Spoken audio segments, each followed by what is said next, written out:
Vous présenter effectivement oui, le parcours après traitement d'un cancer et les spécificités donc, du territoire seine-et-marnais. Merci Solène. Donc, un petit point de contexte. Donc, dans le cadre de la stratégie nationale de santé, il a été inscrit la mise en place d'un parcours de soins global après le traitement d'un cancer. L'objectif est inscrit dans la déclinaison du plan cancer qui cible l'amélioration de la qualité de vie par l'accès aux soins de support. Cet objectif est traduit dans l'article 59 de la loi de financement de sécurité sociale du 24 décembre 2019 et dans un décret, arrêté et instruction que vous voyez. Et de cela découle donc la mise en place d'organisations territoriales pour ce parcours de soins global après le traitement d'un cancer. Donc, il y a eu pour vous situer, il y a eu un appel à projet de l'Agence régionale de santé et l'association Santé 77 Nord et RT2S qui portent les deux DAC, donc DAC Nord et DAC Sud de Seine-et-Marne, ont répondu à cet appel à projet pour coordonner justement ce parcours de soins.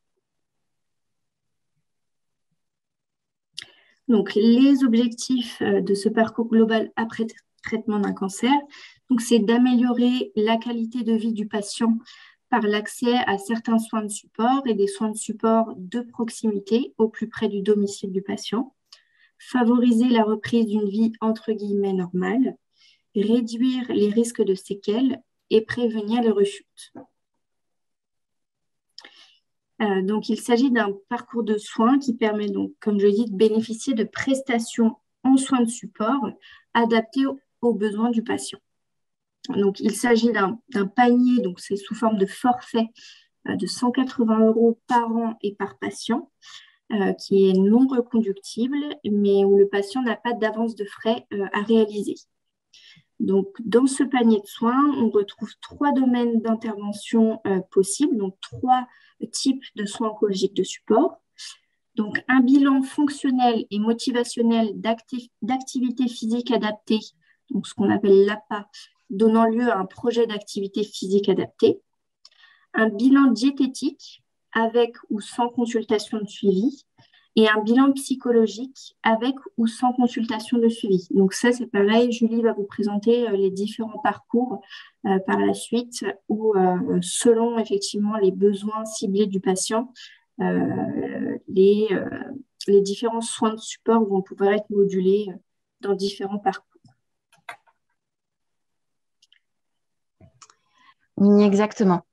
Alors, je prends la suite de Pauline. Donc, du coup, sur les éléments qui peuvent permettre d'inclure les patients dans ce parcours après cancer sont diverses. Donc, bien évidemment, le plus important, c'est sur les patients majeurs. Parce que bien évidemment, pour les mineurs, il existe d'autres associations et d'autres prises en charge, notamment par la RIFOP et Palipède.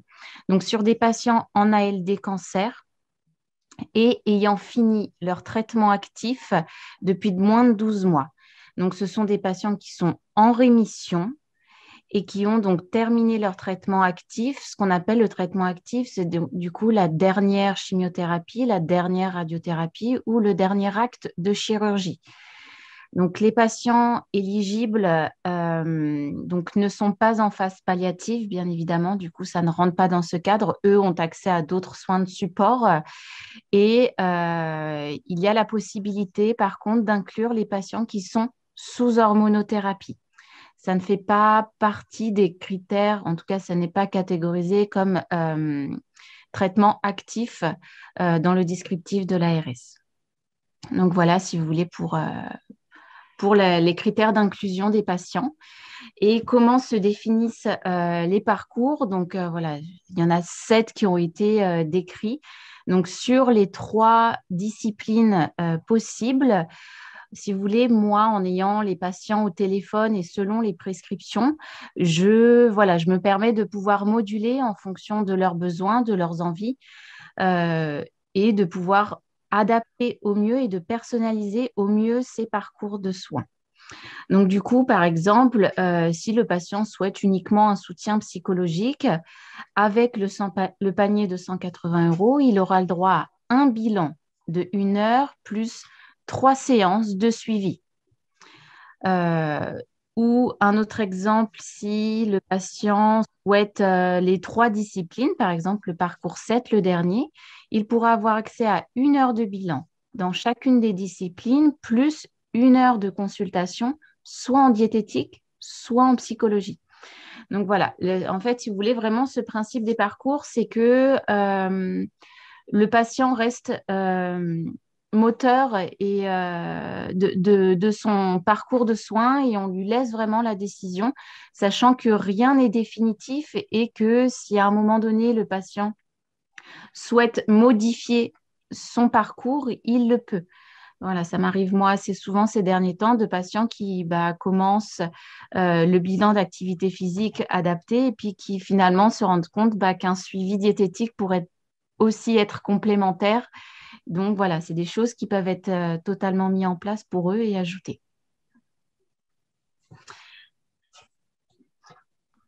Je vous laisse la parole. Alors, donc, je reprends également la suite. On vous fait un peu la présentation à 3 voix. Alors, juste que pour un petit peu comprendre qui intervient à quel niveau dans le cadre de ce dispositif, on a l'Agence régionale de santé qui va effectivement financer ce dispositif et qui va donner des grandes orientations régionales parce que le dispositif, en fait, est mobilisable sur l'ensemble de la France, bon, nous en l'occurrence sur l'ensemble de l'Île-de-France. Donc, on va se diriger en fonction du lieu de vie du patient. Donc, nos 2 associations respectives qui portent la coordination de ce projet, Pauline vous l'a expliqué. Et ensuite, en termes d'acteurs, nous avons médecins généralistes et oncologues, ou plutôt médecins en cancérologie, si on peut élargir un petit peu cette idée, pas spécialement des oncologues, qui vont jouer un rôle pour informer notamment le patient sur le dispositif et pouvoir prescrire ce dispositif. On va revenir dessus sur les étapes du projet. Et ensuite, nous avons nos professionnels, qu'on appelle nos professionnels intervenants, qui, eux, vont réaliser les bilans et les consultations. Donc, des diététiciens, des psychologues et des éducateurs en activité physique adaptée ou autres professions que l'on peut mobiliser pour réaliser les bilans en activité physique adaptée. Et après, on va avoir d'autres structures qui vont être mobilisées. Donc, c'est par exemple les maisons sport santé qui sont habilitées pour tout ce qui est justement le sport sur ordonnance et qui proposent le dispositif, nous, en Île-de-France, qui s'appelle Prescriform.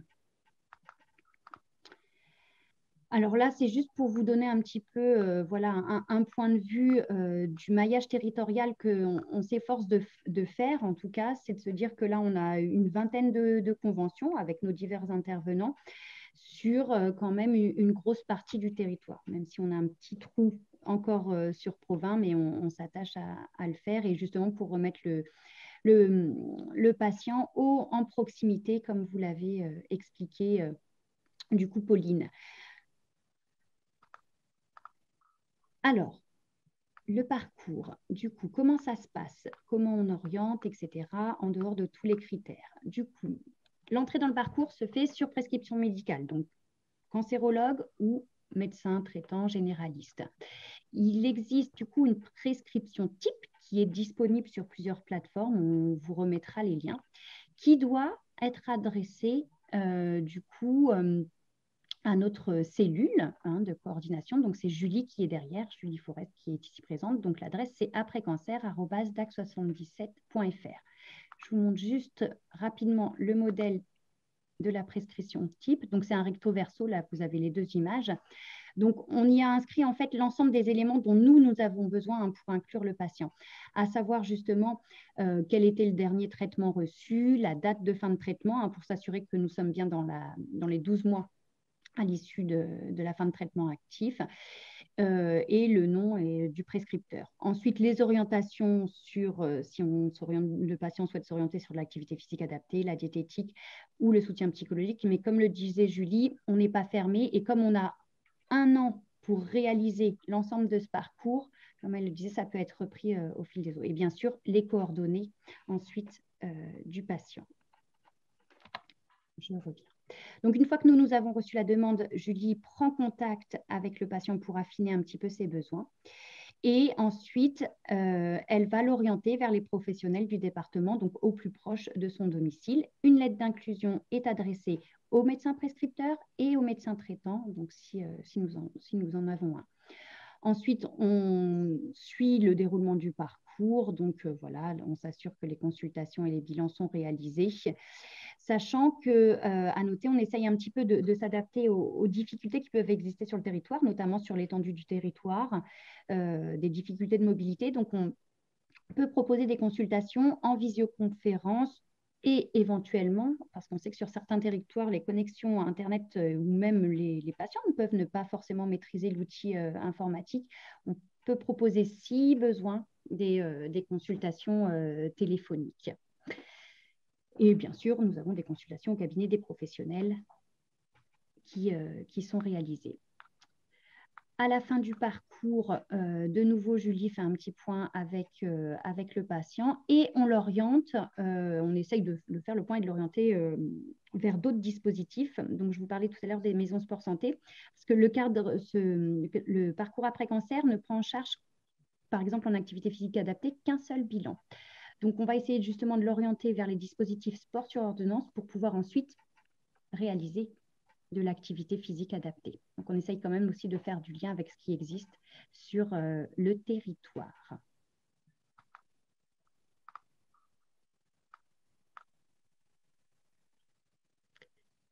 Julie. Tu as ton micro coupé. Alors, juste pour vous faire un petit focus, effectivement, sur les orientations qui nous sont adressées. Alors, contrairement à ce qu'on pouvait penser, nous, au départ, quand on s'est lancé sur le dispositif et à sa mise en place, finalement, les consultations d'esthétique sont majoritairement demandées par les patients. C'est vrai que après, quand on regarde le visus de l'intégralité de nos patients, si vous voulez, je peux vous donner l'exemple, on doit bien être à 70% moins de cancer du sein et donc de femmes sous hormonothérapie qui du coup se trouvent en difficulté effectivement de poids et en demande d'un rééquilibrage alimentaire.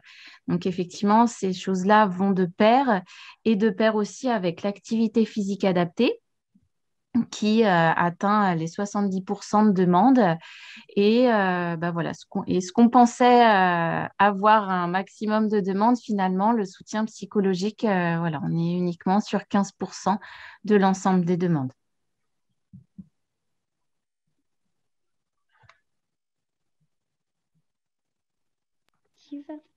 Alors, l'ensemble des outils sont disponibles. On va vous renvoyer par mail tous les liens, mais vous pouvez à la fois y accéder sur le site d'Oncorif, qui est le réseau régional de cancérologie sur notre région, ou le site Maillage 77 qui a été évoqué par Pauline précédemment. Donc, dessus, vous y retrouvez le modèle de prescription qu'on vous a présenté précédemment, un petit livret qui reprend la présentation du parcours de soins après traitement d'un cancer qui a été élaboré au niveau de la région Île-de-France et dans lequel est à disposition un petit outil d'aide à la prescription. C'est plus 2-3 petites questions que l'on peut poser pour essayer d'entamer, on va dire, la discussion plutôt avec le patient pour savoir vers quel domaine on peut l'orienter. Et voilà notre adresse de contact. Et ensuite, j'ai vu que dans le chat, on avait déjà quelques questions qu'on va pouvoir reprendre. Donc, c'est Julie que vous voyez ici, qui est derrière toute cette adresse et qui gère cette adresse.